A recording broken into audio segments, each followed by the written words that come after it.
Hey everyone, in this video we'll see that how you can delete any element from a specific position of a single linked list. Let's start.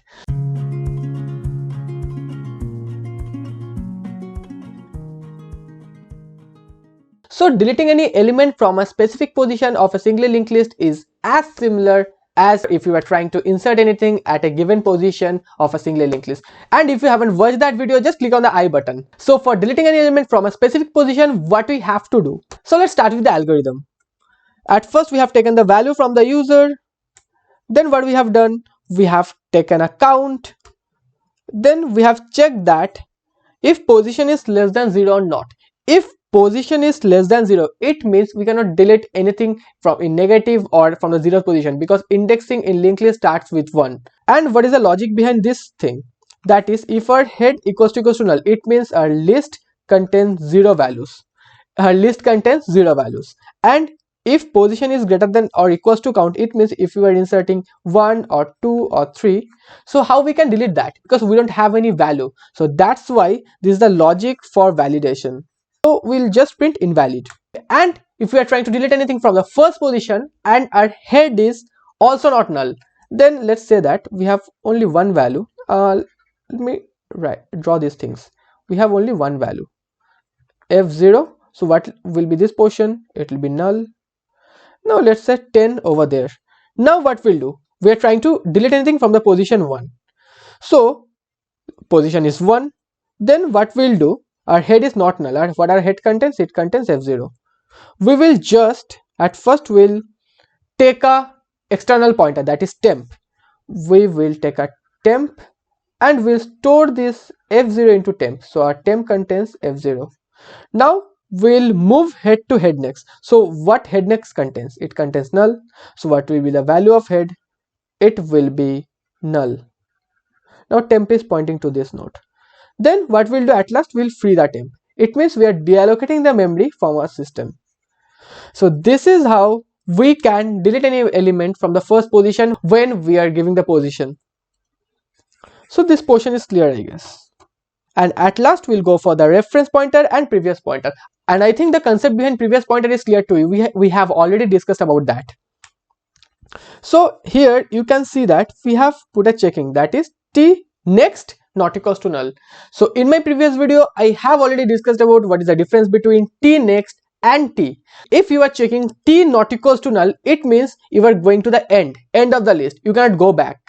And if you are traversing t next not equals to null, it means you are at n minus 1 node. So what we'll do basically, let me draw a list.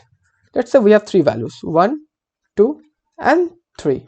We have 3 values. Now at first, what is the value of t?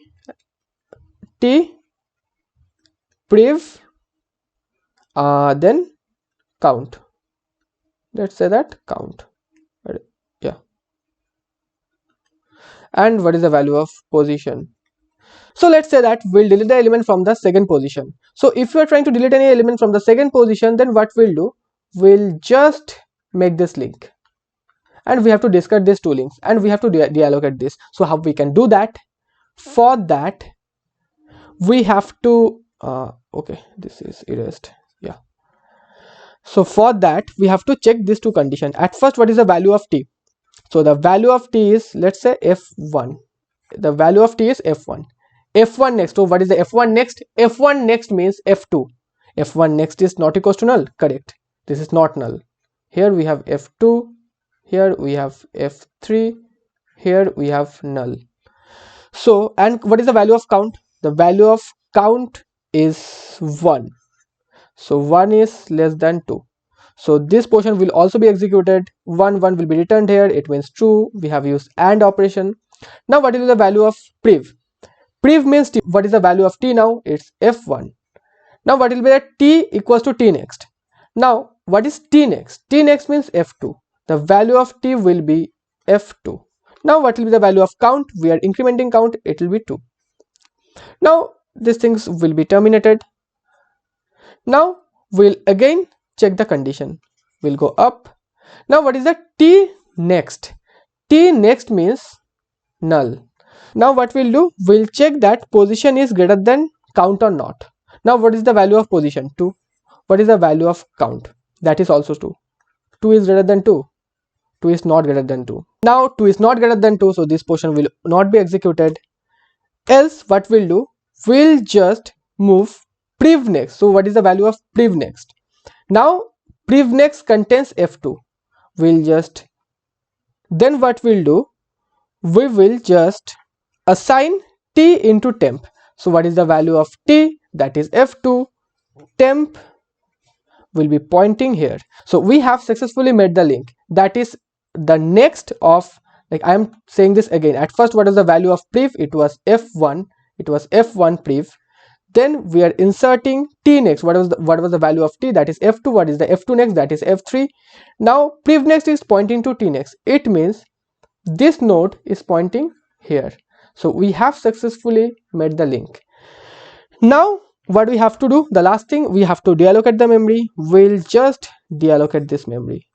It means we have successfully deleted a node from a specific position. If you have any doubt, just write in the comment section. So let's start with the hands-on. So as you can see that we have declared the structure. This is a head pointer, this is a create node, this is a insert function, this is a traverse function. We have discussed everything in our previous videos. So this is the function for deleting anything from a specific position. So at first what we are doing, we are taking the position from the user, then we are checking the invalid condition, then this is the code for deleting anything from the first position, and here we are deleting any value from a given position except 1, because we have deleted the first value here. So these are the logic we have discussed about that. Now let me compile this code. As you can see that we are inserting 3 values, then we are calling traverse function, then we are deleting that 3 values, and we are asking the position from the user. So let me compile this code. I am entering 10, 20, 30. So at first we'll delete the data from the second position. As you can see that we have successfully deleted the data from the second position. Now we have 10, 30. Now we'll delete the data from the last position, that is 2. Now how many data we have? We have only 1 data, so we will delete the data from the first position. So now you can see that data present in the list, that is null. So we don't have any data in our list. So I hope your concept is clear. If you have any doubt, just write in the comment section. See you in the next video.